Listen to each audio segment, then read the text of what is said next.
Welcome back to Simplify My Life. I'm Carmen Shank, and I'm here today with Brynn Burger. She is the author of Simple Living Right Now, Ending Life's Chaos and Reclaiming Joy. And she's the Mama on the Rocks. You can find her at themomontherocks.com. Welcome, Brynn. Hi, Carmen. It's so good to see you. I know. So tell me about your path to simplicity. And I know some of this story, but give me the Reader's Digest version for those who don't know you. Sure. Well, my husband and I have two kids who are now 8. Our son is 8 and our daughter is 3.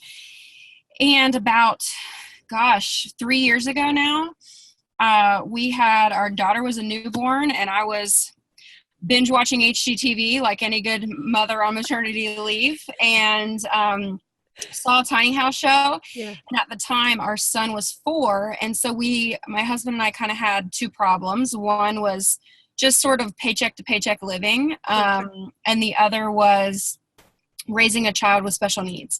So our son has some behavioral diagnosis and some anxiety. And so because of that, we knew public school was not really a good fit for him. So as we started to sort of dive into researching tiny living, it seemed like that was a potential solution for both of our issues. So unbeknownst to my husband, I did a bunch of research and I sort of proposed to him, hey, I think we could do this. And Thankfully I married to a very kind, easygoing hippie. Yeah. And he was like, let's do it. And so, at the time we had a 15-acre farm in Virginia, which was like our dream home, we thought. Mm-hmm. But like I said, we were sort of house poor because we always had so much to do, cleaning, mending fence, fixing something. And so we listed our home thinking we'd have a ton of time to sell it, and it sold overnight. Not our plan. And so we had a builder. We already had a tiny house builder who had become friends of ours since then. And, but no builder can build a home for 4 plus a dog in 2 weeks. Right. I mean, that's how long we had to get out. So, wow. Right. Yeah. So we purchased a 36-foot fifth wheel and we gutted it and we basically built it to spec for what we needed it to suit our family, which is a family of 4 with a dog and our son's special needs. We needed to have an area to road school our kids, and we needed to have an area for him to have some sensory needs met. And so we were able to do that. And within 2 weeks, we sold our house, custom fit a tiny, and parked on a farm, a 20-acre farm in Ohio, which was, 2 states away. And I accepted a new job. And my husband went from always working full time to being a road schooling dad. So, go big or go home, I guess. That sounds like a pretty busy 2 weeks. It was a little crazy, but that's kind of how we live our life. Yeah. But truthfully, that single decision is not only probably the most judged decision from outsiders, but also we would probably say the best decision we've ever made for our family. Oh, wow. Yeah. Well, it's funny how hindsight gives you really the clarity that you might not have in the moment. Sure. But you can look back on that and say that it's been a really good thing. So talk to me about your kitchen. What did you hang on to in your kitchen and what did you let go of? Well, I love to cook. Yes. And I am one that likes to make things up as I go. Yeah. And my husband says that's when I do my best work. So, So I wish I would have had your book, Kitchen Simplicity, back then. I do have it now and love it. But I knew that I had to really cut down on the sort of large appliances. So I did some research on what other people that were living tiny. Now at the time, and of course the tiny house movement's come a long way, even just 3 years ago, most people that were living tiny were either full-time RVers or they were people living on boats. Yeah. And so I knew that would be a little different for what we needed because we were full-time as a family. So I kept my crock pot because that was a way for me to cook a meal during, I knew we'd live somewhere that had 4 seasons. So 2 seasons of the year, I could most weeks work or be a road schooling mom and not have to think about our biggest meal of the day. Yeah. I wanted a refrigerator that was smaller than average, but large enough that I could make things ahead because we meal prep. Yeah. And then our son's special needs calls for a pretty strict diet. So we're gluten-free. And we also are primarily whole foods household. So what that meant was we just adjusted. We do a lot of vertical storage. So in our kitchen, our produce hangs, Mm-hmm. all of our produce, Yeah. with the exception of our daughter's avocados, which are in the refrigerator.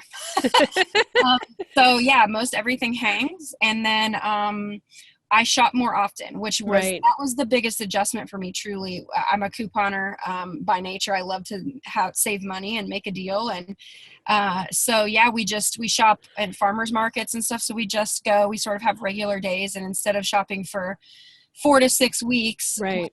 one trip in between, now I shop for 2 weeks and then go in between to get maybe another thing of milk or bananas Mm-hmm. or something we might need. Yeah. Cool. So, well, same question about the bathroom. What did you hang on to? What did you let go of in that process of downsizing to fit? And remind me, do you have one bathroom or two? I don't remember. Sure. So we have a bath and a half. And when we Okay. were sort of prioritizing, we knew this wouldn't be our forever home because, like I Hmm. said, 2 weeks was not ideal Right. to plan with. Yeah. But we also knew we have a son and a daughter, so we wanted them to have a little bit of privacy. So Hmm.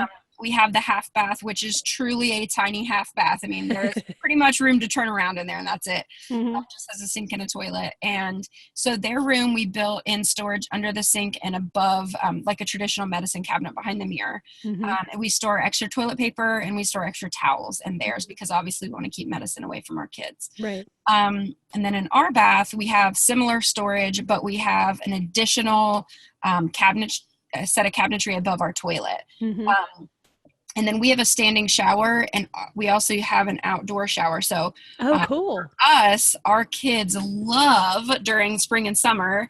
This is a great way to trick your kids into liking baths. So they get to have like a play bath outside, and so we actually just have an old school large tote, Yeah. and they get bubble baths and toys, and they have a great time. So we really just downsize like we would anything else: dishes, towels. We literally have what we need.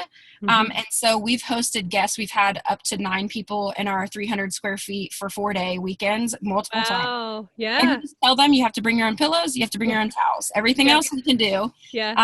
We have blankets extra and things like that, and air mattresses. But yeah, those are the two things we just don't have extras like we would Hmm. if we had Yeah. extra closet space. Right.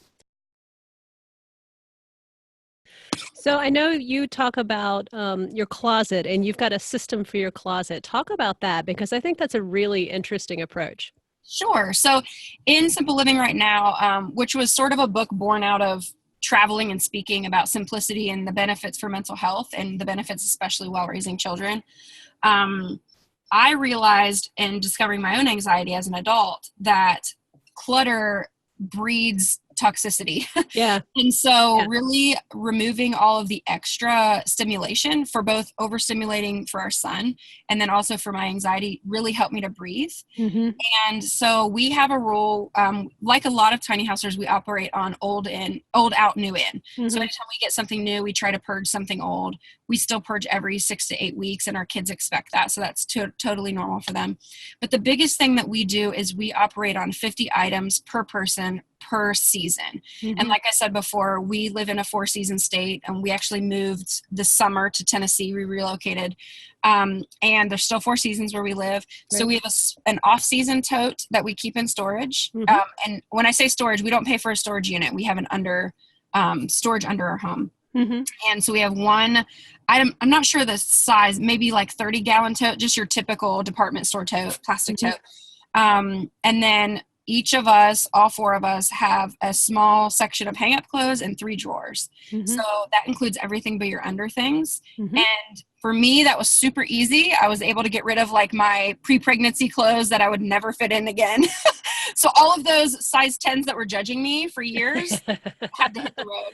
And it was cool because, it taught not only myself and my husband, but it taught our kids to really what that feeling is like to bless others with your abundance, Yeah.